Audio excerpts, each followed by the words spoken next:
A homeless woman designs dresses using garbage bags, unaware that a millionaire CEO is watching her, and what he does next surprises everyone. Before we begin, let us know in the comments, which city are you watching from? And at the end, don't forget to rate this story from 0 to 10. Enjoy the story. Emma Carter was sitting on the ground in the town square, her eyes steady, like someone who had lost a lot but never her dignity. In her hands, a needle made from a piece of wire. Around her, colorful plastic bags, torn ribbons, and strips of packaging were all carefully arranged, as if they were fine fabrics. Her fingers moved quickly, turning what most people would call trash into something almost magical. That's when Raphael Whitmore, CEO of one of the largest companies in the country, happened to walk by. He was lost in thought after a difficult meeting with investors when his eyes caught an unusual sight. A woman sewing plastic bags as if she were working with silk.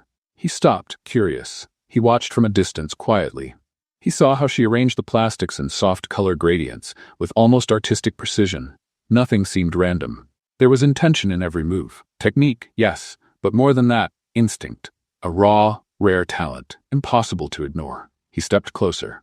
Emma, feeling his gaze, looked up. She saw a man in an expensive suit standing still, watching her with interest. "Did you lose something?" she asked, without flinching. "No," he replied, surprised by her confidence. "I'm just admiring your work." "Work?" She raised an eyebrow.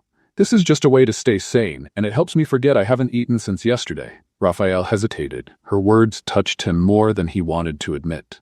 "Can I ask what you're making?" "A dress," she said, without looking at him. "Or trying to, at least.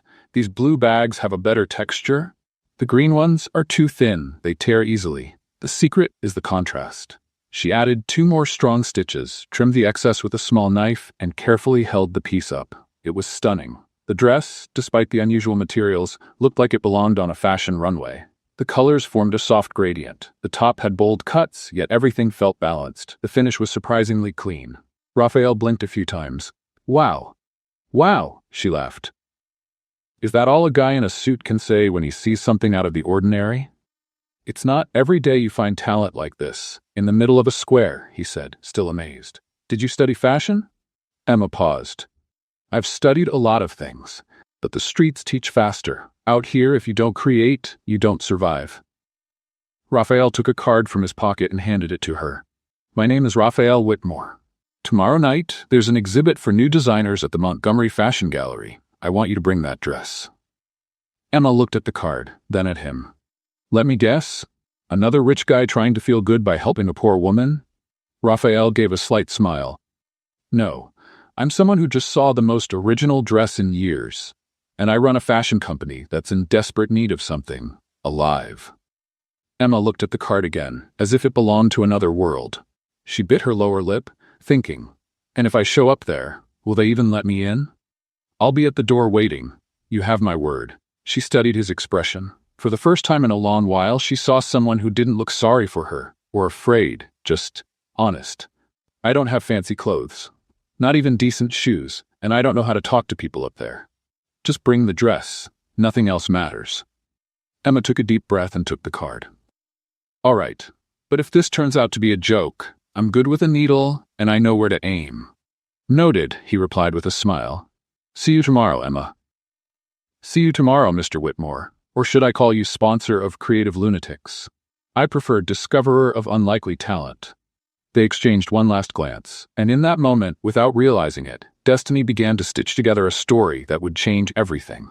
Emma gently placed the dress inside a recycled bag, sat back down on the ground, and looked at the card for a long while. "A talent exhibit, huh?" she murmured. "If only they knew.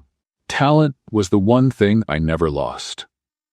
On the other side of the square, Raphael stepped into his car with a strange feeling in his chest. He felt like he had just found something no business meeting had given him in years. Inspiration. The Montgomery Fashion Gallery glowed like a crystal palace in the heart of Manhattan. Golden lights reflected off polished marble floors as New York's elite walked around with glasses of French champagne and caviar hors d'oeuvres. Women wore jewelry worth more than most apartments, and men talked million-dollar deals between sips of aged scotch. Emma stopped at the entrance, holding her recycled bag with the dress inside. Her hair was tied loosely with a rubber band she had found on the street, and her clothes, A faded shirt and torn pants stood out sharply against the luxury around her. A security guard looked her up and down. "Ma'am, are you sure you're in the right place?" Emma showed Raphael's card. "Raphael Whitmore invited me." The guard looked doubtful, but after checking the guest list, he let her in. As soon as Emma stepped inside, it was as if a glacier had swept through the room. Conversation stopped. Eyes turned. Whispers began. "Oh my, what is that smell?" whispered a woman in a Chanel dress, covering her nose with a silk scarf.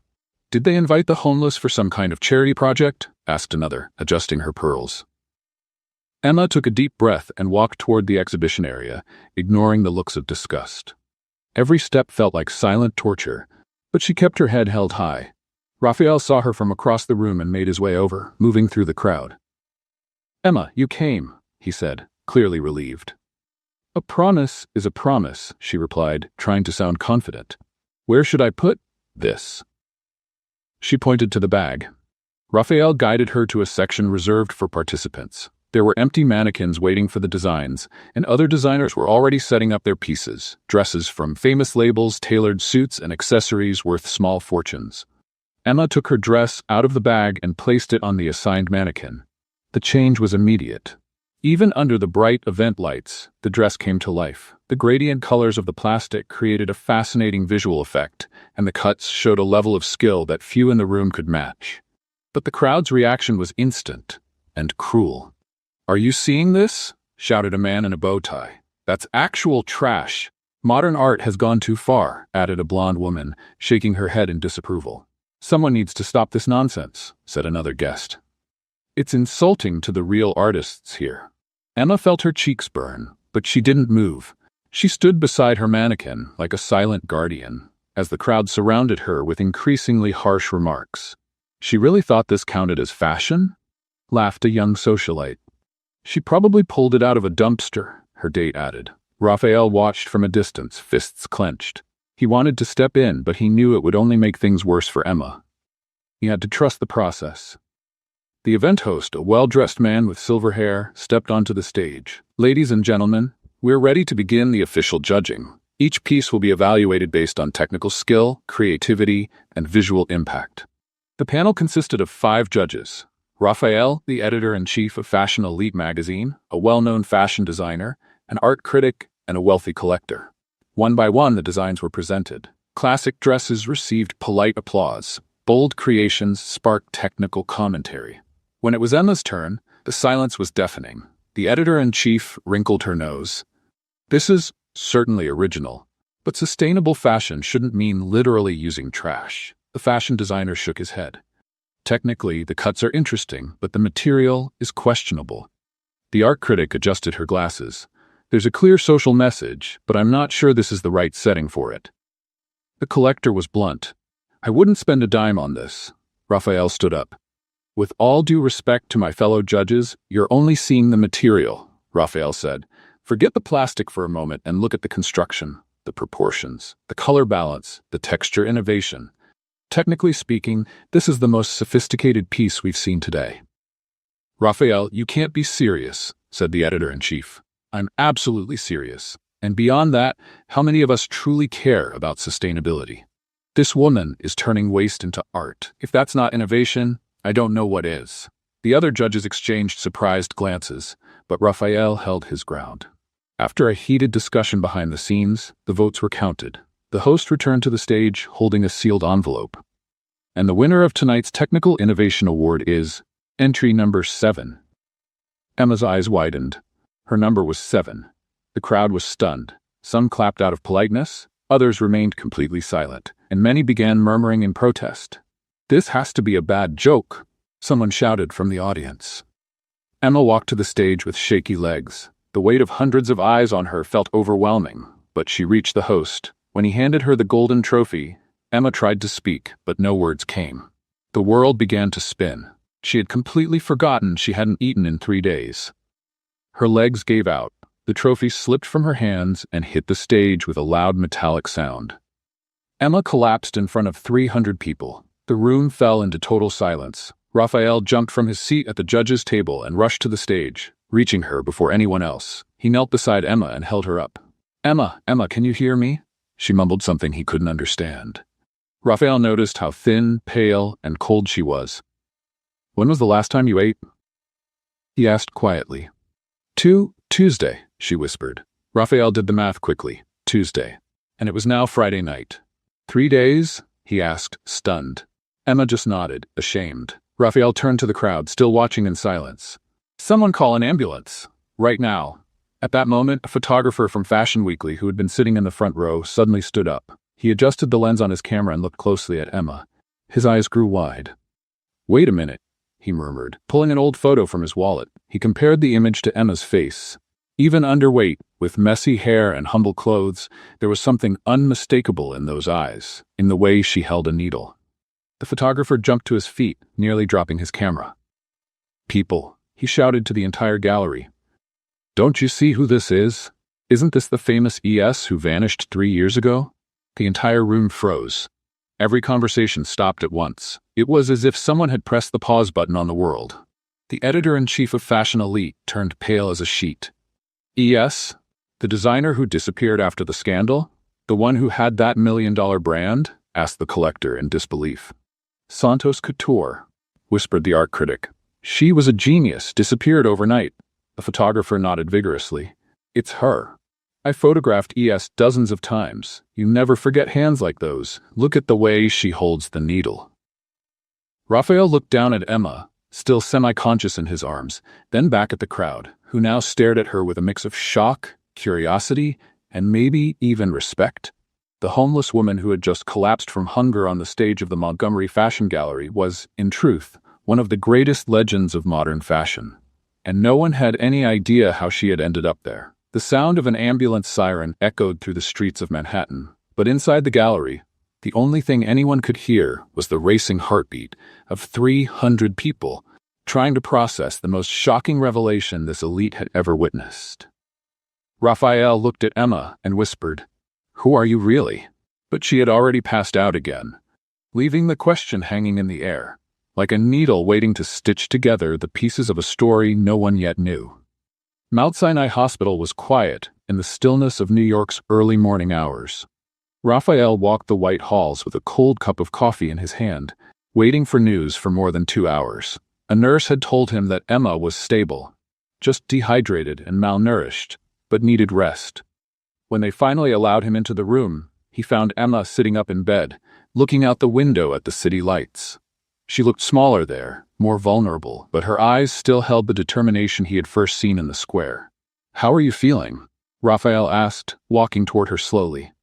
"Better," she answered without turning to him. "Thank you for bringing me here." "No need to thank me. Anyone would have done the same." Emma let out a bitter laugh. "No, Raphael. Most people would walk right past a homeless woman who fainted in the street. You're not most people." Raphael pulled up a chair and sat beside the bed. A quiet pause settled between them, filled with questions left unspoken. "Emma," he began carefully, "that photographer at the gallery, he said you're ES, the designer who vanished 3 years ago." Emma closed her eyes and took a long breath. "And do you believe him?" "I don't know what to believe, but I do know a regular woman on the street doesn't sew like that, doesn't have that kind of technique, doesn't create something so flawless." "Flawless?" She turned to him with a faint, sad smile. "Raphael, you saw my dress made out of trash, if that's what you call flawless. Just imagine what I used to be able to create." Her words hung in the air, like a quiet confession never meant to be said out loud. Raphael leaned forward. "So it's true? You really are ES?" Emma looked down at her hands, rough and marked by life on the streets. "ES died 3 years ago, Raphael. The woman you met in the square is just Emma. A woman who learned to survive by turning trash into art because she had nothing left.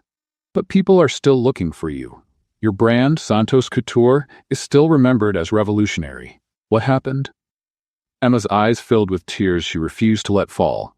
"Some secrets are too heavy to carry and too painful to share. Try to trust me." Emma looked at him for a long moment, as if weighing how much she could believe in his words. "One day you'll know everything, Raphael. But right now I don't want to talk about it. It hurts too much to remember who I was before I lost everything." Raphael respected her silence, but his curiosity only grew. There were layers to this woman he was only beginning to uncover. "Can I ask you something different then?" Emma nodded. "What do you want to do now?" I mean, after you leave here. Go back to the square, I guess. That's where I live. What if I offered you an alternative? Emma raised an eyebrow. What kind of alternative? Raphael took a deep breath. He had made the decision during those 2 long hours in the hallway. I want you to work with me, as the head designer at Montgomery Fashion. Emma's eyes widened. You're serious? Completely serious. I saw what you can do with materials other people throw away. Just imagine what you could create with real resources. Raphael, you don't know me. You know nothing about my past, I know you have extraordinary talent. I know you're brave. I know you don't give up, and I know my company needs someone like you. Emma shook her head, still in disbelief. You're offering a job to a homeless woman who fainted from hunger in the middle of an exhibition? I'm offering an opportunity to the most talented woman I've ever met. Tears finally began to fall down Emma's cheeks. Why do you believe in me when no one else does? Raphael stood up and walked toward the window, looking out at the city that never sleeps. You know what the difference is between you and all those famous designers at the gallery last night? What? They create fashion to impress. You create it to survive. And that makes all the difference. Emma wiped her tears with the hospital sheet. What if I say yes and let you down? What if you say yes and change everything? They looked at each other for a moment that felt endless. In Raphael, Emma saw something she had lost long ago. Hope. In Emma, Raphael saw something his company had lost. Soul. I need to think, she said finally. Of course. But Emma, he turned back to her before leaving, sometimes life gives us a second chance when we least expect it. The question is, do you have the courage to take it? After Raphael left, Emma was alone with her thoughts. Through the window, she could see Manhattan still moving, even in the middle of the night. People coming and going, each one with their own dreams and their own struggles. She thought about the square where she had spent the last few months. She thought about the dress made of trash she had created. She thought about the way Raphael looked at her when he saw her sewing. And for the first time in 3 years, Emma Santos, who had once been the most promising designer of her generation, allowed herself to imagine that maybe, just maybe, there was still a second chance waiting for her. Outside the hospital room, Raphael walked the hallway with his phone in hand, already planning how he would convince the board to approve his boldest decision yet. Because he was sure of one thing. Emma wasn't just getting a second chance. He was, too. 3 days later, Emma stood in front of Montgomery Tower. She adjusted the simple blouse she had found at a thrift store, the only decent piece she could afford with the $20 left from the exhibition prize. Her hair was tied back in a loose bun, and she carried a fabric bag with her few belongings. You can do this, she whispered to herself, taking a deep breath before pushing open the glass doors of the lobby. The entrance hall was overwhelming. Italian marble, crystal chandeliers, and a central fountain created an atmosphere of wealth Emma hadn't seen in years. Executives in expensive suits walked by quickly, talking on their phones about million-dollar deals. At the front desk, a middle-aged blonde woman looked at her with clear disapproval. Her nameplate read, Priscilla Monroe, Executive Assistant. May I help you? Priscilla asked in a tone that suggested the exact opposite. I'm Emma Carter. I'm starting in the design department. Raphael Whitmore is expecting me. Priscilla looked her up and down, making sure to show her disapproval. You must be mistaken. Mr. Whitmore doesn't hire people like you. People like me? Emma kept her voice steady, but her eyes sparkled with fire. Look, dear, this is a professional workplace. You might be looking for the Community Help Center. It's 3 blocks down. At that moment, Raphael stepped out of the elevator and saw Emma in the lobby. Emma, it's great to see you. He turned to the receptionist. Priscilla, this is our new head designer. Please get her a full access badge. Priscilla's expression changed instantly to a forced smile. Of course, Mr. Whitmore. Right away, while they waited for the badge, Emma heard whispers coming from different directions. She's the homeless woman who won the award. I heard she sews with trash. Do you think she's working for free? She's probably used to it. Raphael noticed Emma's discomfort and quickly guided her toward the elevator. Ignore them. In a few days, they'll be begging to learn your tricks. On the 35th floor, the elevator doors opened to reveal the design department of Montgomery Fashion. It was a large, modern space, filled with workstations equipped with high-end computers, professional cutting tables, and mannequins spread throughout. This will be your space, Raphael said, showing her a workstation in the center of the room. Emma looked around, trying to take it all in. The space was impressive, but also overwhelming. Everything was so clean, organized, expensive. "Where are the restrooms?" she asked, a bit embarrassed. "At the end of the hallway to the left. Need help finding them?" "No, thank you. I just want to freshen up a bit." Emma headed off toward the restroom but got lost in the identical hallways. She passed meeting rooms, other departments, and even ended up on the wrong floor. By the time she found her way back, 15 minutes had gone by. The design team was already gathered around her workstation, whispering among themselves. There were 5 of them. 3 women and 2 men, all dressed perfectly, with skeptical expressions. "Everyone, this is Emma Carter, our new head designer," Raphael announced. A woman with red hair and designer glasses stepped forward. "I'm Helena Davidson, creative director. I heard about your work at the exhibition." The tone of her voice made it clear that work wasn't meant as a compliment. "Nice to meet you all," Emma replied. A young man with a neatly trimmed beard crossed his arms. "Marcus Thompson, senior designer. I'm curious to see how your alternative techniques will match our quality standards."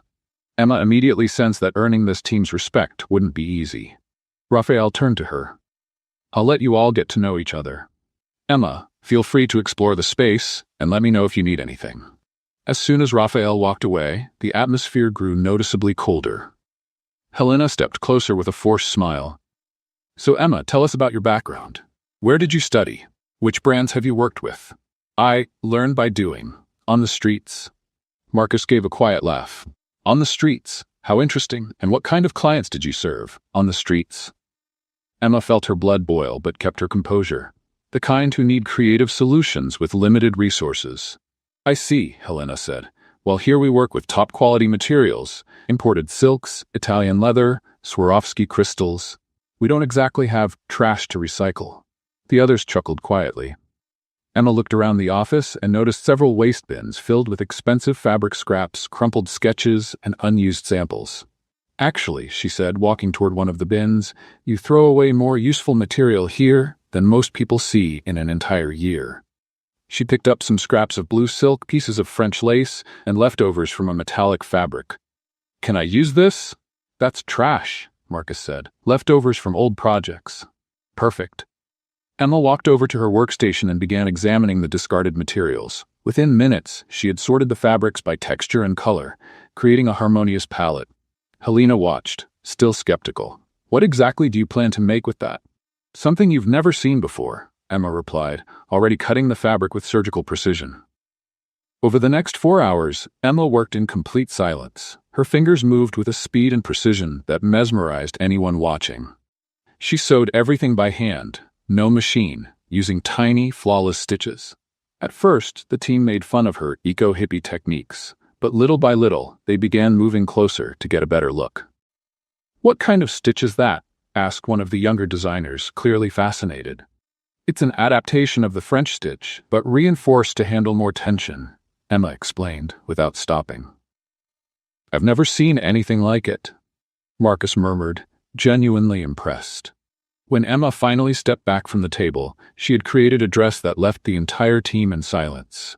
It was an asymmetrical piece that combined the fabric scraps so perfectly, it looked like it had been designed that way from the beginning. The metallic parts reflected light in shifting patterns, and the lace details added a surprising delicacy. "Impossible," Helena whispered. "How did you make this in 4 hours?" 5 years living on the streets teach you not to waste anything," Emma answered simply. Just then, Raphael returned to the department to see how Emma was settling in. When he saw the dress, he stopped in the doorway and stood still for several seconds. "Emma," he said, walking toward her slowly. "This is extraordinary." "It's just a test," she replied modestly. "A test? You did more in 1 day than they've done in a month," Raphael said, glancing at the team, who remained quiet. Helena tried to protest. "Raphael, it's just an experimental piece." "Helena, this is the most innovative piece I've seen come out of this department in years," Raphael interrupted, "and it was made from leftovers." Emma felt her cheeks flush at the compliment. "Now I need to show you our computer system," Raphael said. "Come with me." He led her to a high-end computer. Emma looked at the screen as if it came from another planet. "I don't know much about computers," she admitted. "Don't worry. It's easier than it looks. Raphael stood behind her, placing his hands gently over hers on the keyboard. The closeness gave Emma a chill that had nothing to do with the office air conditioning. First, you click here to open the design software, he said, his voice close to her ear.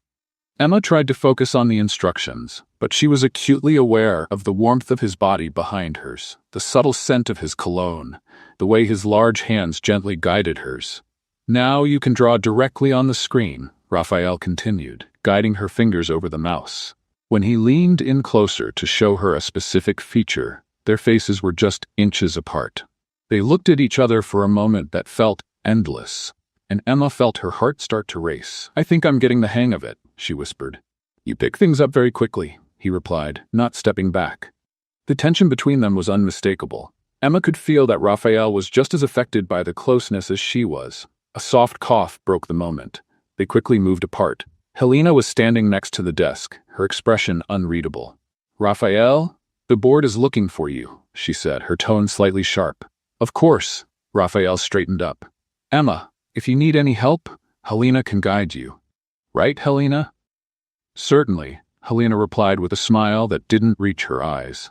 After Raphael left, Emma was alone with the team, but the atmosphere had shifted. The dress she had created stood as silent proof of her talent, and the moment she had shared with the boss had not gone unnoticed. Emma looked out the window on the 35th floor, seeing the city stretch out to the horizon. For the first time in 3 years, she felt something she had forgotten, hope, and something else she didn't dare name. But that warmed her chest whenever she thought of Raphael's eyes so close to hers. On the rooftop of a skyscraper in the Upper East Side, Veronica Blackwell was sipping French champagne when a news segment caught her attention. The screen showed Emma receiving the award at the Montgomery Fashion Gallery, with the caption, "Mysterious designer wins over New York elite with sustainable fashion." Veronica nearly dropped her glass. Impossible, she murmured, turning up the volume. The reporter continued. The winner, identified only as Emma Carter, created a sensation with a dress made entirely of recycled materials. Some present speculate she might be the legendary ES who vanished mysteriously 3 years ago.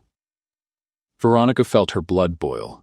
There was Emma Santos, her former best friend, her ex-partner, the woman whose life she had carefully destroyed. Back in the world, Veronica now ruled. She walked over to her mahogany desk and picked up the phone, dialing quickly. Marcus, this is Veronica Blackwell. I need you to run an urgent article. Yes, about Emma Santos. She's back. In the following days, Veronica called every influential journalist she knew, every fashion magazine editor, every credible blogger. Emma Santos is a fugitive criminal, she said with a sweet but poisonous voice. Of course, she's hiding behind a false identity. The woman has serious mental problems. Did you see where she was living? On the streets. She's obviously unstable. Within 48 hours, the first headline started appearing online. Fugitive designer hides as homeless woman in NYC. ES, or an imposter? The truth about the woman who fooled the elite. Reliable source reveals Emma Santos suffers from severe mental disorder. At Montgomery Tower, Raphael was in his office when his secretary, Priscilla, entered looking visibly nervous. Mr. Whitmore, we have a problem. Clients are calling to cancel their orders. Cancel? Why? Because of the new employee, Emma Carter. They're saying she's, well, a criminal. Raphael frowned. What are you talking about? Priscilla handed him a tablet with several articles open. It's all over the fashion gossip sites. They say she's Emma Santos, a designer who disappeared 3 years ago after a money laundering scandal. Raphael quickly read through the articles, feeling a mix of shock and anger rise in his chest. Where is Emma now? In the design department, sir. Raphael went down to the 35th floor with determined steps.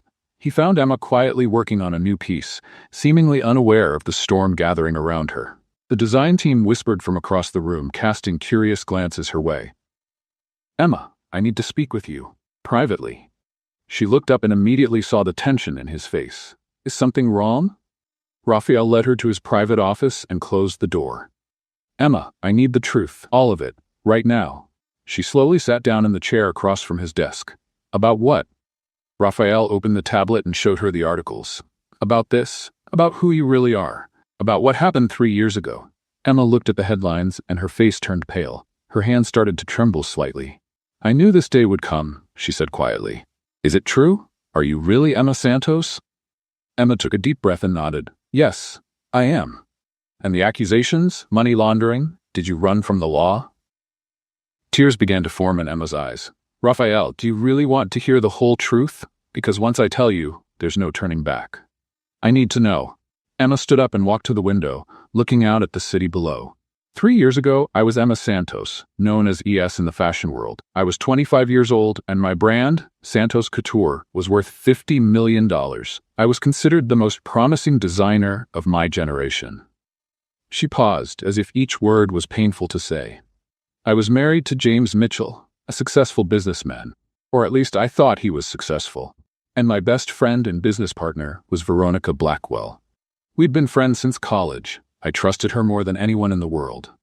Raphael listened quietly, noticing the real pain in her voice. Veronica handled the financial side of the company while I focused on the creative work. I signed documents without reading them carefully because I trusted her completely. That was my mistake. What happened? Veronica had been stealing money from the company for over a year. She forged my signature on documents, opened fake bank accounts in my name, and when she found out an audit was coming, she accused me of money laundering. Emma sat down again, tears now falling freely. She had documents, Raphael. Documents with my signature, even if forged, that made it look like I was moving money to offshore accounts. She planted evidence on my computer, in my office. When the police showed up, it looked like I was guilty. And your husband? Emma gave a bitter laugh. James left me on the second day of the scandal. Said he couldn't risk his reputation by being tied to a criminal. I later found out he and Veronica had been having an affair for months. Raphael felt a deep anger rise in his chest. The media destroyed me. Every day there was a new headline saying I had betrayed my investors' trust, that I was a fraud, a liar. My clients left. Suppliers canceled contracts. Within 2 weeks, Santos Couture had collapsed. And the lawyers I hired took the last of my savings and barely did anything. When the money ran out, they left me too. I was alone. No resources, no company, no friends, and no family who believed in me. Emma wiped her tears with the back of her hand. Veronica kept everything. The company, the clients, even my apartment, because she managed to prove I had bought it with dirty money. She changed the name to Blackwell Empire, and today it's one of the most respected brands in New York. And you ended up on the streets. Not right away. I first tried to rebuild my life in other cities, but my reputation followed me. No one would hire me, not even to work in a department store. The name Emma Santos had become a symbol of fraud in the fashion industry. She paused, breathing with difficulty. Eventually, I ran out of money. I couldn't pay rent, couldn't find work. One thing led to another and, well, you know the rest. Raphael stood up and walked over to her, kneeling beside the chair. Emma, I'm so sorry. I'm sorry for everything you've been through. The worst part, she continued, is that Veronica was right about one thing. I really did become unstable. There were moments when I questioned my own sanity. Had I really done all that? Was I truly the monster everyone said I was? You're not a monster. You're the strongest person I've ever met. Emma looked at him in surprise. How can you say that? You don't even know me that well. I know enough. You survived 3 years on the streets and still kept your humanity, your talent, your ability to create beauty. That's not something a monster does. Raphael, if you keep me here, you'll destroy your company. Veronica won't stop until she sees me ruined again. Raphael stood up and took her hands. Then let's give her a fight she didn't expect. I'll help you get back on your feet, Emma, and we're going to prove your innocence. Just then, Priscilla knocked on the door urgently. Mr. Whitmore? There are some people here insisting on speaking with Miss Emma. Raphael and Emma exchanged tense looks. Who is it? A woman named Veronica Blackwell. She's here with lawyers. Emma's blood ran cold. She's here. Raphael squeezed her hands. You're not alone this time. They went down to the lobby, where Veronica was waiting with 2 men in suits. She hadn't changed much in 3 years, still blonde, elegant, and wearing a smile that never reached her eyes. When she saw Emma, her smile widened. Emma, darling, she said in a sugary voice. What a surprise to find you here. Still dressing in garbage, I see. Emma felt old wounds tear open, but Raphael stepped forward. Miss Blackwell, this is a private workplace. If you have something to discuss, you can schedule a meeting through the proper channels. Veronica laughed. Oh, how charming. Emma has found herself a protector. She turned directly to Emma. Do you really think you can hide forever, dear? Changed your last name to Carter, but you can't change who you are. A runaway criminal. I'm not a criminal, Emma said, finding strength in her voice. And you know that better than anyone. Oh, do I? Veronica feigned surprise. I know you stole millions from our investors. I know you destroyed the trust of dozens of people. And now you're trying to fool this poor man too. Raphael stepped forward, clearly angry. That's enough. Leave. Now. Veronica looked at him with disdain. Mr. Whitmore, is it? You should be thanking me for coming here in person to warn you. This woman will destroy your company just like she destroyed mine. That's what she does. She ruins the people who trust her. Emma felt tears burn in her eyes, but she didn't let them fall. The only thing I ruined was my own life, because I trusted you. How dramatic, Veronica laughed. You've always been like this, haven't you? Always the victim. Well, dear, it won't work this time. Everyone already knows who you really are. The confrontation could have gone on longer, but Raphael called security, and Veronica was escorted out, not before throwing one last venomous glance at Emma. This isn't over, Emma. When the elevator doors closed, Emma collapsed into a chair in the lobby, trembling. Raphael knelt beside her. It's okay. She's gone. It's not okay, Emma whispered. She's right about one thing. I'm going to destroy your company. I'll destroy you too. Look at me, Raphael said, lifting her chin. The only thing that's going to be destroyed here is the lies she built, I promise. Emma looked into his eyes and saw something she hadn't seen in 3 years. Someone who truly believed in her. Meanwhile, outside the building, Veronica climbed into her limousine with a satisfied smile. The next day, Emma was in the Montgomery Tower studio, putting the final touches on her collection for the Fashion Week show happening in 48 hours. 5 revolutionary pieces were displayed on mannequins, each representing a stage of transformation, from destruction to renewal, from waste to luxury. It was 2 a.m. when she finally decided to go home. The show would be her chance to prove to the world that Emma Santos hadn't just survived, she had come back stronger. Tomorrow's going to be perfect, she murmured to herself, turning off the lights in the studio. Outside the building, Veronica watched through the limousine window.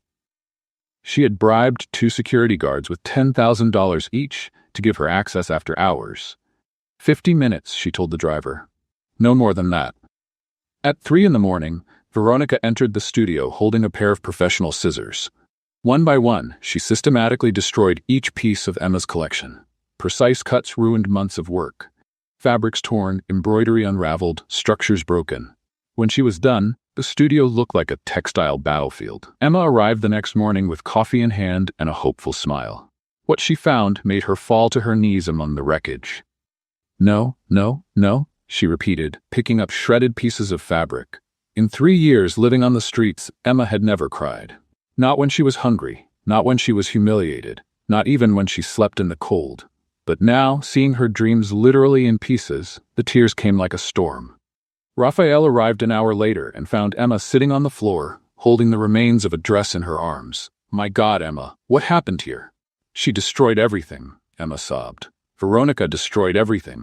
I have nothing left for the show. Raphael knelt beside her, feeling a kind of anger he had never known before. Then we'll rebuild. Raphael, there are 40 hours until the show. It's impossible. Nothing is impossible. Raphael picked up the phone and called every employee in the company, canceling all time off and scheduling an emergency meeting. Within an hour, the entire design department was in the studio, along with assistants, interns, and even members of the cleaning staff. Everyone, Raphael announced, we're going to help Emma create the most incredible collection New York has ever seen, in 36 hours. Helena, who had become a reluctant ally, stepped forward. What do we need to do? Emma wiped away her tears and stood up. We need trash, a lot of it. Plastics, discarded fabrics, anything we can transform. Marcus laughed. You want us to go around the city looking for trash? Exactly. And so began the most unusual operation in New York fashion history.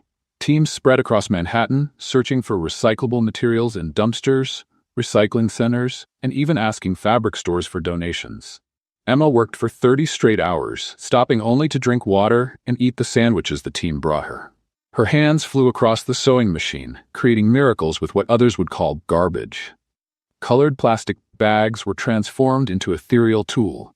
Old newspapers became architectural structures. Melted plastic bottles created textures no one had ever seen. On the day of the show, the Lincoln Center was packed with the global fashion elite. Critics, buyers, celebrities, all waiting to see if the legend of ES was real or just an urban myth. Veronica sat in the front row, confident that Emma would have nothing to show. The lights dimmed. The music started. The first model appeared, wearing a dress made entirely of blue plastic bags that floated like water. The audience went silent. The second piece was a structured coat made of varnished newspapers that looked like high-end leather. The third model walked out in an evening gown made of transparent plastic bottles, creating a crystal effect under the lights. The fourth piece was a set made from discarded fabrics, forming a breathtaking mosaic of colors. And then came the final piece, a wedding dress made entirely from materials that symbolized rebirth. Paper butterflies, plastic flowers, a train that looked like it was constantly transforming. When Emma appeared at the end of the show, the silence turned into a standing ovation that lasted 5 minutes. Critics stood up. Camera flashes went off. "A fashion revolution," shouted the editor from Vogue. "Emma Santos has redefined sustainability," declared the Times critic. Veronica watched from the audience, her face red with anger, seeing her revenge turn into Emma's greatest triumph. After the show, Raphael found Emma backstage, still in shock from the success. "You did it," he said, smiling. "We did it." She corrected. "Would you have dinner with me? To celebrate?" Emma paused for a moment, then smiled. "I'd love to." They had dinner at a small Italian restaurant in Soho, away from the spotlight and the hustle of Fashion Week. The conversation flowed naturally, with laughter and stories, as if they were old friends. "Thank you," Emma said when they finished dessert, "for believing in me when no one else did. Thank you for reminding me why I fell in love with fashion." Raphael replied. When he took her to the small apartment the company had rented for her, they stopped at the door and looked at each other intensely. "Emma," Raphael began, stepping closer. "Raphael," she whispered, moving closer too. Their faces were inches apart. Emma could feel his breath, see the intensity in his eyes. The moment was full of all the tension and attraction that had grown between them. They moved even closer. But then Emma pulled back slightly. "Maybe we should take it slow," she said, her voice trembling. Raphael nodded, understanding. "You're right. Good night, Emma." "Good night, Raphael." She entered the apartment with her heart racing, knowing something between them had changed forever. Outside, Raphael stood still for a moment, smiling to himself. Meanwhile, in her penthouse, Veronica was breaking crystal glasses against the wall, planning her next move. The war was far from over. But for the first time in 3 years, Emma Santos went to sleep with a smile, knowing she had proven that miracles can rise from ashes.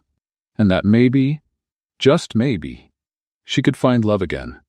3 days after the huge success of the show, Emma was organizing her new studio when she heard familiar voices coming from Raphael's office. Curious, she approached the half-open door and saw an elegant woman with brown hair talking excitedly with him. "Rafa, I'm so proud of you," the woman said. "Emma's collection was revolutionary. You made the right choice." Emma froze. She recognized that face and voice immediately. Impossible to forget. 5 years earlier, Emma was returning from the studio when she saw a runaway car heading straight toward a distracted woman crossing the street, talking on her phone. Without thinking twice, Emma ran and pushed the woman out of the car's path, saving her life. The woman had thanked her emotionally, but Emma left quickly without giving her name. It was Margaret Whitmore, Raphael's sister. Emma's heart sank. Everything suddenly made devastating sense. Raphael hadn't helped her because of her talent. He had known who she was from the very first moment in the park. He knew she had saved Margaret. With trembling legs, Emma knocked on the door. "Raphael, can I talk to you?" "Of course." He opened the door with a smile. "Emma, this is my sister Margaret. Margaret, this is Emma Santos, the extraordinary designer I've told you so much about." Margaret smiled warmly. "It's a pleasure to officially meet you, Emma. Rafa can't stop talking about you." Emma forced a smile, but her eyes stayed fixed on Raphael. "I need to talk to you, in private." Margaret noticed the tension. "I'll leave you two to talk." "It was a pleasure, Emma." Once they were alone, Emma crossed her arms. "How long have you known?" "Known what?" Raphael looked genuinely confused. "That I saved your sister 5 years ago. That's why you helped me, right? Out of gratitude." Raphael's eyes widened. "Emma, what are you talking about?" "Don't pretend you don't know. Margaret is the woman I saved from an accident 5 years ago. You recognized me in the park and decided to return the favor. Raphael shook his head strongly. Emma, I swear I didn't know. Margaret never told me the name of the person who saved her. She only said a brave woman risked her life to save her. You expect me to believe that? Raphael stepped closer to her. Emma, look at me. If I had known you saved my sister, do you think I would have let you live on the streets for 3 years? I would have moved heaven and earth to find you. Emma studied his face, searching for signs of a lie. So why did you help me? Raphael took her hands. Because the moment I saw you in the park creating art with your own hands, I saw something special. And every day since, I've fallen more in love with the strong, talented, and resilient woman you've become. Raphael, I fell in love with you, Emma. Not the woman who saved my sister, not the legendary ES, but you. The woman who turns trash into beauty, who never gives up, who has the kindest heart I've ever known. Tears began to well up in Emma's eyes. Are you sure? Absolutely. He leaned in and gently touched her face. May I kiss you? Emma nodded, and their lips met in a soft, emotional kiss. In that moment, all doubts and fears disappeared. Would you like to walk with me? Raphael asked when they parted. They walked to Central Park, talking and laughing like a couple in love. When a light rain started, instead of looking for shelter, they stopped and stood in the rain. Emma, Raphael said, pulling her closer. I love you. I love you too, she whispered. And there, under the gentle New York rain, they kissed again. This time, without hurry or doubt, just two hearts that had found home in each other. The next day, Raphael was in his office when the private detective he had hired knocked on the door. Mr. Whitmore, I have important information about Veronica Blackwell. Raphael straightened in his chair. Did you find something? The detective opened a folder full of documents. I found enough evidence to charge Veronica with fraud, forgery, and money laundering. She systematically forged Emma Santos's signatures and created a complex network of fake bank accounts. Raphael reviewed the documents, feeling a mix of relief and anger. Is this enough to clear Emma's name? More than enough. Veronica Blackwell is the real criminal. Emma Santos is completely innocent. Raphael smiled for the first time in days. Prepare everything to present to the authorities. And detective? Yes, sir? Excellent work. After the detective left, Raphael picked up the phone to call Emma. He finally had the proof that would clear her name and allow her to rebuild her life. The truth was finally coming out. Madison Square Garden had been transformed into a sustainable fashion arena. Flags from 50 countries hung from the ceiling, while a crowd of designers, investors, and fashion critics gathered to watch the Green Fashion Global competition, the world's most prestigious event in eco-friendly fashion. Emma nervously adjusted her recycled blazer as she watched the final competitors. She had made it this far after beating over 1,000 candidates worldwide. Now, only 5 designers remained, competing for the $10 million prize. Ladies and gentlemen, the host announced, each finalist will have 6 hours to create a revolutionary piece using only sustainable materials provided by the organization. The winner will be chosen based on innovation, environmental impact, and commercial viability. Emma was led to her workstation, where she found piles of organic materials, recycled fabrics, and dried seaweed. Her eyes lit up. For weeks, she had secretly experimented with biocompounds made from seaweed, trying to create a fabric that was both luxurious and fully biodegradable. Perfect, she whispered, picking up the seaweed. Across the arena, Dmitry Volkov, a Russian designer known for his aggressive techniques, watched Emma with calculated interest. He had heard rumors about her biotech experiments. Victor, he whispered to his assistant, I need to know exactly what that American is doing. While Emma worked, she began the process of turning seaweed into textile fibers. She mixed seaweed extracts with natural polymers, creating a viscous paste that would later be processed into threads. The technique was revolutionary, something she had developed during nights at the shelter, using makeshift equipment in a community college lab that stayed open 24 hours. 2 hours passed. Emma was so focused she didn't notice Victor sneaking up to her workstation with a small hidden camera, photographing her formulas and notes.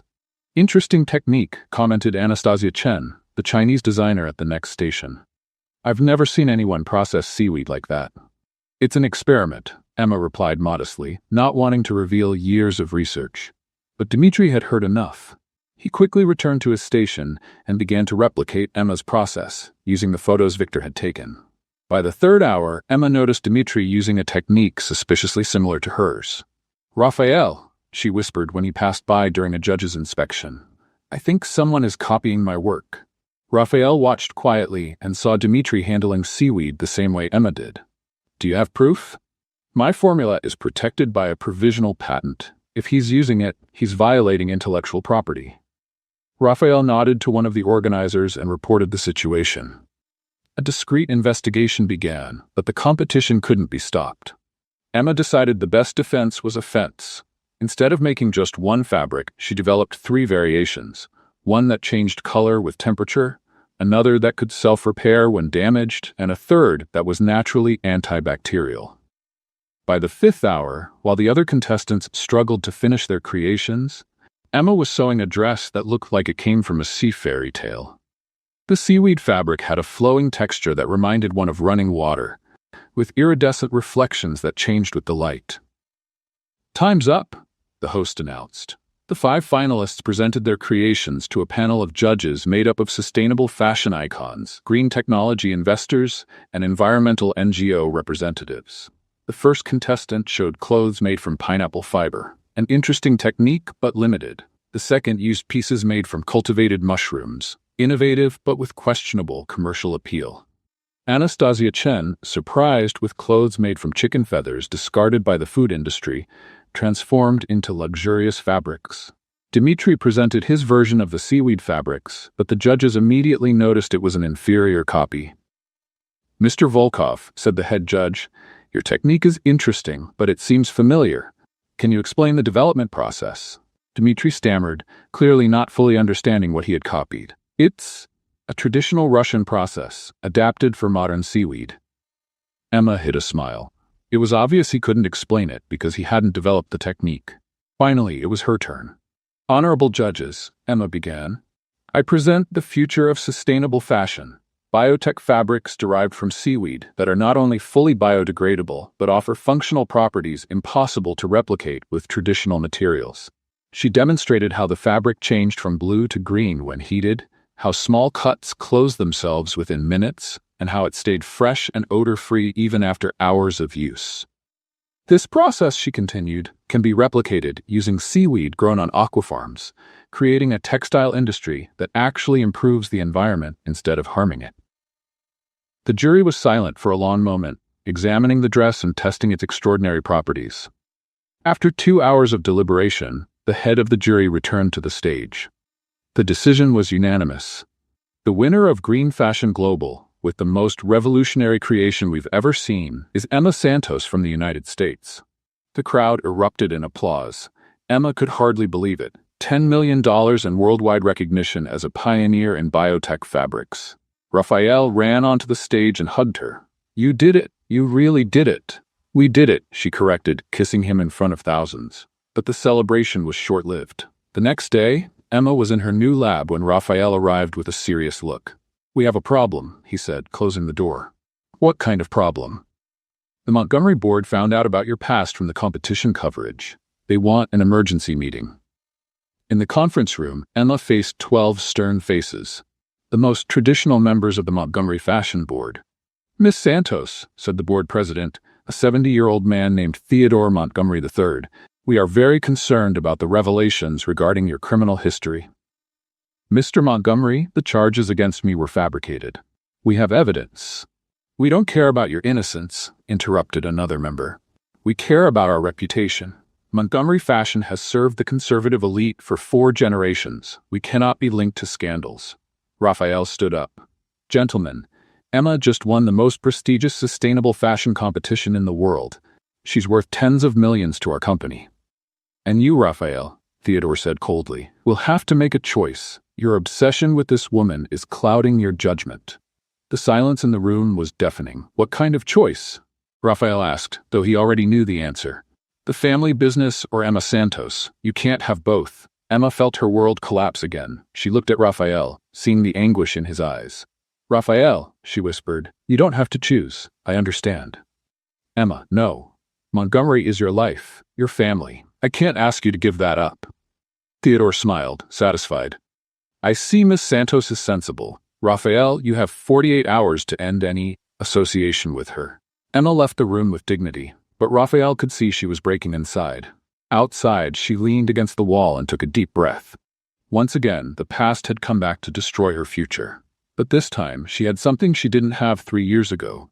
She knew who she really was, and she knew she was worth much more than any company. Emma was organizing her things in the lab when she heard raised voices coming from the meeting room next door. The wall wasn't as thick as it seemed, and she could clearly make out the shareholders' words. "Raphael, you've completely lost your mind." It was the voice of Theodore Montgomery III. "This woman is a calculated risk our company can't afford. She won us $10 million yesterday," Raphael replied, clearly frustrated. "And how many millions will we lose when our traditional clients find out we hired a criminal?" Another shareholder shot back. Emma leaned against the wall without meaning to, trying to listen better. "The Vanderbilt family has already canceled 3 orders," Theodore continued. "The Rothschilds are reconsidering our partnership. You want to destroy 4 generations of tradition over a fling?" "It's not a fling," Raphael exploded. "Emma is talented, honest, and exactly what our company needs to modernize. So you choose her over family?" Theodore's voice dropped dangerously low. "Because that's exactly what's happening, Raphael. Either she goes or you go. And if you leave, Margaret loses her trust fund too. Think carefully about what you're sacrificing." Emma felt her heart stop. Raphael had a sister to protect, family responsibilities. She should never have let him get involved in her troubles. When silence stretched for long seconds in the meeting room, Emma knew Raphael was considering the offer. "I need time to think," he finally said. Emma stepped away from the wall, heartbroken. Time to think meant he was seriously thinking about choosing the company.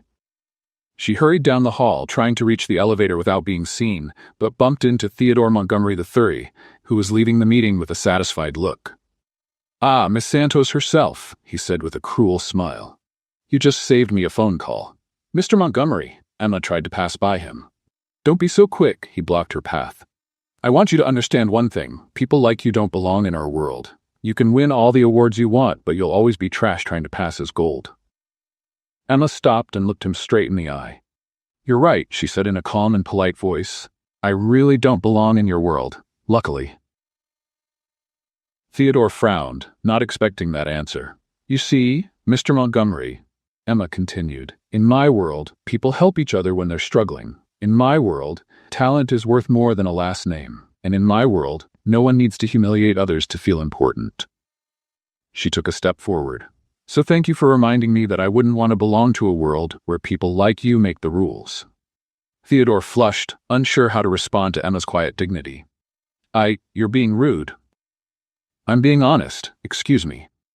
Emma walked past him and headed for the elevator, leaving Theodore alone in the hallway, clearly embarrassed to have been confronted with such grace. Inside the elevator, Emma took a deep breath. She couldn't wait to see what Raphael's decision would be. The conversation she had overheard made it clear he had responsibilities bigger than their relationship. At her apartment, Emma sat at the kitchen table with a blank sheet of paper. After a few long minutes, she began to write. "Raphael, thank you for reminding me that I don't belong in your world. You were right from the start. We came from different worlds. And I was naive to think that wouldn't matter. I don't want you to sacrifice your family and your company for me. Theodore is right. I'm a risk you can't afford. I'm leaving today. Please don't try to find me. You gave me something I lost 3 years ago, hope, and for that, I will always be grateful. Be happy, Raphael. You deserve someone who can be by your side without bringing complications. Forever grateful, Emma." She folded the letter carefully and left it on the table. Then she took her only suitcase and started packing her few belongings. An hour later, Emma was at the Montgomery Tower reception, handing her badge to Priscilla. "Leaving already?" Priscilla asked with fake concern. "Yes." Emma placed the letter on the desk. "Can you please give this to Mr. Whitmore?" "Of course." Emma took one last look at the golden elevator, the polished marble, the world that had been hers for a few weeks. Then she walked out through the glass doors, carrying only her suitcase and her dignity. From the 40th floor, Raphael watched out the window, unaware that the woman he loved was leaving his life forever, believing he had chosen money and prestige over love. Emma walked through the familiar streets of the Lower East Side, suitcase in hand, but this time it was different. 3 years ago, she had arrived on these streets defeated, invisible, broken. Now, even returning to the same place, she carried something she hadn't before. Purpose. She rented a tiny room in a social shelter for $20 a week, the most she could afford with the money she had saved. The space was small, but it offered something the park never did: privacy and internet connection. That first night, Emma opened her phone and saw hundreds of messages on Instagram. During her time at Montgomery, journalists and fashion fans had discovered her social media, and now she had over 50,000 followers waiting for content. An idea began to form in her mind. The next day, Emma posted her first video. "Hi everyone, I'm Emma Santos, and I want to show you that sustainable fashion isn't just for the rich. It's a right for anyone with creativity." She was sitting on the floor of the shelter, with grocery bags, tape, and a needle in her hand. "Today we're going to make an evening gown out of grocery bags. Yes, you heard that right, a dress that will cost less than $5 and be more unique than anything from a designer brand." For 20 minutes, Emma showed step by step how to turn plastic bags into an elegant dress. Her skilled hands cut, sewed, and shaped, while she explained each technique simply and with humor. "True elegance doesn't come from the price of the clothes, but from the confidence of the person wearing them," she finished, showing the finished dress. The video went viral. In 24 hours, it had 2 million views, 50,000 comments, and was shared by celebrities who support the environment. Emma started the #TrashToTreasure movement, posting daily tutorials: how to make a blazer from old newspapers, turning plastic bottles into luxury bags, ripped jeans turned into an evening skirt. Each video was filmed in the shelter, on the streets, and at community centers. Emma showed that creativity didn't need expensive studios or imported materials. The comments were full of praise. "Emma, you saved my wardrobe and my budget. My 12-year-old daughter now wants to be a sustainable designer because of you. You prove that real talent doesn't need a rich company behind it." In 2 weeks, Emma had 500,000 followers. Small brands started offering partnerships. An editor proposed a book about sustainable fashion. But the best part was the personal messages. "Emma, I'm a single mother, and your tips helped me dress my kids with dignity. I was unemployed and started selling the pieces I learned to make from you. Now I have my own online store." Emma realized she had found her true purpose, making fashion accessible to everyone. Meanwhile, Raphael was devastated. He spent days searching for Emma, calling every hotel, shelter, and boarding house in Manhattan. When he finally learned about the letter Priscilla had forgotten to deliver for 2 days, it was too late. He read Emma's words with a broken heart. "Thank you for reminding me that I don't belong in your world." "She didn't understand," he whispered. "I never chose the company. I was planning to leave." Raphael ran to Washington Square Park, where it all began. But Emma wasn't there. He asked homeless people, street vendors, anyone who might know. "The woman who used to sew here?" said an elderly man selling hot dogs. "She showed up for a few days, but now she's gone. I heard she's famous on the internet." Raphael found Emma's Instagram and watched all the videos, feeling a mix of pride and pain. She was shining, but without him. Emma, in turn, had found a new family at the women's shelter where she now lived. Every afternoon, she taught sewing to the other residents, women who, like her, had lost everything but not their hope. "Emma," said Maria, a Salvadoran immigrant, "you taught us that we can be beautiful without spending money we don't have. And more importantly," added Sarah, a young mother, "you taught us that our worth doesn't depend on the approval of rich men." Emma smiled. It was true. For the first time in her life, she felt whole without needing anyone's validation. Her sewing classes at the shelter also became content for Instagram. The Trash to Treasure movement grew to 1 million followers. Emma began receiving invitations to speak at universities, documentary proposals, and offers from big brands. But she refused any opportunity that would take her away from her mission, teaching that beauty and dignity are universal rights, not privileges. One night, while editing a new video on how to make accessories from bottle caps, Emma got a message that made her stop. "Emma, I'm the CEO of a small sustainable fashion brand in Brazil. Your techniques saved my business. You changed my life. Thank you for proving that fashion can be a force for social change." Emma smiled and looked around the shelter. Women were sewing quietly, some following her tutorials, others creating their own versions. She had lost Raphael, she had lost Montgomery Tower, She had lost the world of luxury that had been hers for a moment, but she had gained something much greater. The certainty that she didn't need any world beyond the one she was building herself.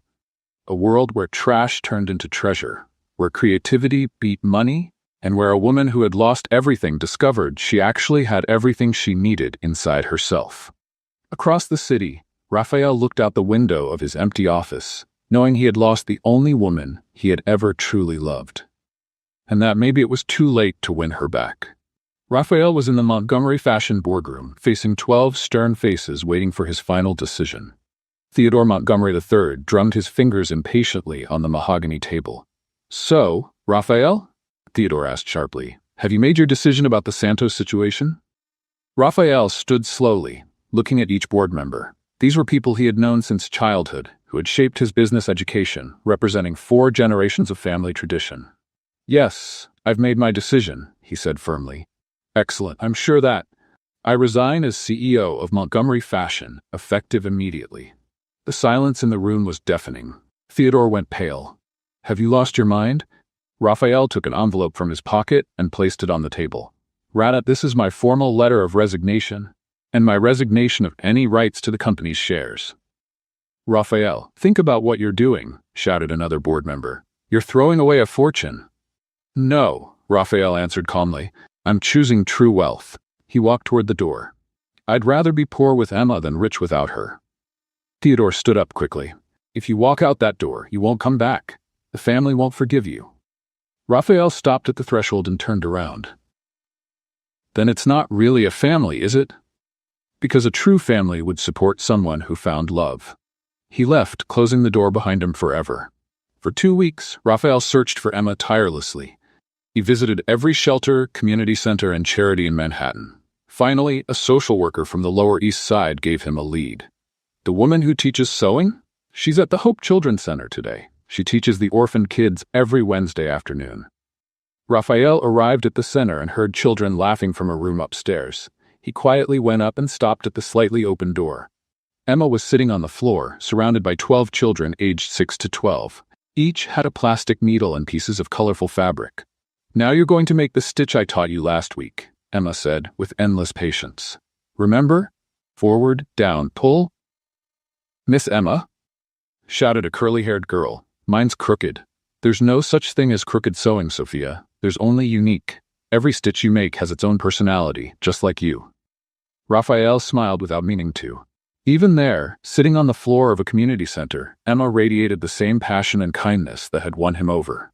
"Miss Emma," asked a shy boy, "why do you teach this for free? On TV, they say you're famous." Emma paused, choosing her words carefully. "You know, Miguel, the most beautiful thing about knowing how to do something special is being able to share that knowledge. When I teach you, you learn, but I learn too. I learn there's beauty in everything, and everyone deserves to feel special." "Even us?" asked Sophia. "Even without a family?" Emma pulled her into a hug. "Especially you, because you're brave, strong, and have huge hearts. And now you'll also know how to make beautiful things with your own hands." Raphael felt tears well up in his eyes. There was the woman he loved, changing the lives of children society had forgotten. When the class ended and the kids ran off to snack time, Raphael stepped into the room. Emma looked up and froze. "Raphael, how did you find me?" "I looked for you all over New York," he said, coming closer slowly. "Emma, I need to tell you something. If you came to convince me to go back to Montgomery." "I left Montgomery." Emma's eyes widened. "What?" Raphael knelt down on the floor beside her. "I quit everything, the company, the shares, the money, all of it." "Raphael, no. Your family, your life." "My life is you," he interrupted her. "Emma, I never chose the company. I was trying to find a way to protect both you and Montgomery at the same time, but I realized I was being cowardly." Tears started to run down Emma's face. "But what about Margaret and your future?" "Margaret supports me. She said she'd rather have a happy poor brother than a rich and miserable one. And my future," he took her hands, "my future only makes sense if you're in it. Raphael, forgive me for realizing too late that you're who I always wanted. Not the famous designer, not the award winner, but you. The woman who turns trash into art, who teaches children with endless patience, who has the courage to start over as many times as needed." Emma openly cried now. I love you, Raphael continued, and I want to build something new with you. Something ours. Something that represents everything we believe in. What kind of something? Raphael smiled. A truly sustainable fashion brand. For people like those kids. For people like you were 3 years ago. Affordable luxury, conscious fashion, beauty for everyone. Emma looked at him deeply. Are you sure? Because it won't be easy. It'll be a lot of work, little money at first, a lot of risk. I'm absolutely sure. They kissed right there on the classroom floor, while the children's drawings on the walls witnessed the rebirth of a love that had overcome money, tradition, and fear. In the weeks that followed, Raphael and Emma created Ecolux, a brand that combined sustainable techniques with accessible design. They worked 16 hours a day in a small Brooklyn studio, funded by Raphael's last dollars and Emma's digital content contracts. The chemistry between them was clear. Raphael handled the business side while Emma created, but they constantly shared ideas, laughed together, and supported each other through tough times. Are you sure you don't miss the old life? Emma asked one night as they worked late. The only thing I miss is having met you sooner, Raphael said, kissing her forehead. But their peace would be brutally interrupted. One morning, while having coffee at the studio, they got an unexpected call. Emma Santos, said a familiar, hated voice. Veronica. Darling, I heard you and your ex-boyfriend are playing at being business people. How charming. What do you want? I want to propose a duel, a final one, at the next New York Fashion Week. Blackwell Empire versus, what do you call it? Ecolux? She laughed scornfully. Raphael grabbed the phone. Veronica, what kind of duel? A simultaneous fashion show, same night, opposite stages at Lincoln Center. Let's see who the real queen of fashion is. The winner takes it all. Contracts, clients, industry respect. The loser, well, the loser disappears from the fashion world forever. Emma and Raphael looked at each other. It was risky. Ecolux was only 2 months old, up against Veronica's well-established empire. I accept, Emma said. Excellent. Get ready to be publicly humiliated. We'll prove that real talent beats your hippie philosophy of saving the world. When Veronica hung up, Raphael hugged Emma. Are you sure about this? I am. It's time to show the world that true love and real talent always beat greed and lies. They had 6 weeks to create the most important collection of their lives. Lincoln Center had never seen a night like this. 2 parallel stages dominated the space, literally dividing the Fashion Week audience. On one side, the golden, flashy colors of Blackwell Empire. On the other, earthy, natural tones representing Ecolux. Celebrities, fashion critics, investors, and influencers filled every seat. Bets were flying on who would win the most anticipated showdown of the decade. Veronica was radiant in her VIP box, wearing an outfit worth more than a luxury car. Her empire had grown massively over the last 3 years, and she was absolutely sure she would crush Emma for good. On the other side, Emma took a deep breath backstage in Ecolux's makeshift area. Raphael held her trembling hands. Are you ready? He asked. Never been more ready in my life, she replied, looking at the 15 looks from the From Trash to Dreams collection hanging behind her. The first show was Blackwell Empire. Models walked wearing extravagant creations, expensive fabrics, dazzling jewelry. It was pure luxury and showiness. The crowd clapped politely, impressed by the flawless technique, but with no real emotion. Then it was Emma's turn. The lights went completely dark. A spotlight revealed Emma in the center of the stage, wearing a simple jumpsuit made from recycled newspapers. This collection, she began in a steady voice, tells the story of all the people society considers disposable. It's for those who have lost everything and found hope again. The first model came out wearing an outfit called The Fall, torn, dark fabrics symbolizing the moment everything collapses.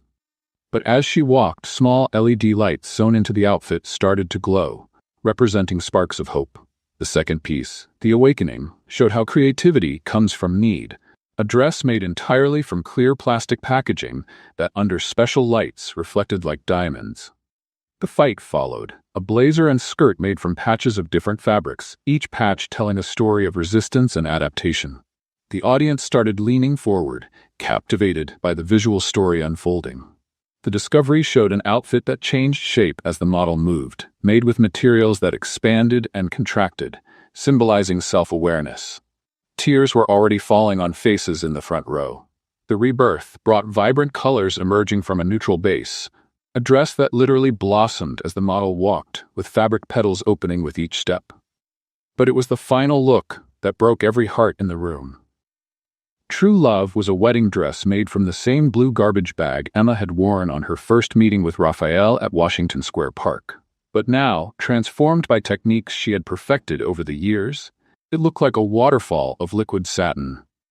The model wearing it was Margaret, Raphael's sister, who had insisted on taking part to support the couple. When Margaret reached the end of the runway, Emma went on stage and began to tell the real story behind each piece. "This dress," she said, gently touching the fabric, "was made from the same material that kept me warm when I slept on the streets. The same plastic that taught me beauty doesn't come from where you're born, but from what you choose to create." The audience was in tears. Anna Wintour wiped her eyes with a handkerchief. Influencers stopped filming to take in the moment. "Fashion isn't about price," Emma continued. "It's about transformation. It's about showing the world that everyone deserves to feel beautiful, valued, and loved." The applause started quietly, but grew like an avalanche. In seconds, 2,000 people were standing, clapping with an intensity that made the floor vibrate. The sound echoed for 10 minutes straight. Veronica watched in disbelief from her VIP box, realizing she had completely lost. That was when FBI agents came up to her stage.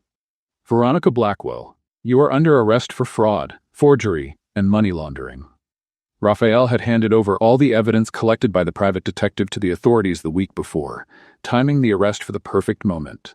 As Veronica was taken away in handcuffs, shouting about injustice, Raphael stepped onto the Ecolux stage and took the microphone. "Emma Santos," he said, kneeling on the stage before thousands of people, "you changed my life, changed this world, and now I want you to change my future too."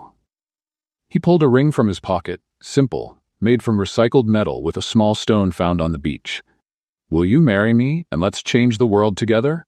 Emma covered her face with her hands, sobbing with joy. "Yes, 1,000 times yes." Their kiss was captured by hundreds of cameras and became one of the most viral images in fashion history. 2 years later, Central Park was decorated with wildflowers and sustainable fabrics for New York's most anticipated wedding. Emma walked down the makeshift aisle on the grass, wearing a dress made entirely from recycled materials donated by her millions of followers around the world. Ecolux had become a billion-dollar empire, but kept its values. Every piece sold funded social projects, and Emma still taught sewing in underprivileged communities. Now 6 months pregnant, she was in her new studio, teaching a group of teenagers from a local shelter. "Miss Emma," asked a 16-year-old girl, "is it true you used to be homeless?" Emma smiled, gently touching her belly where her first child was growing.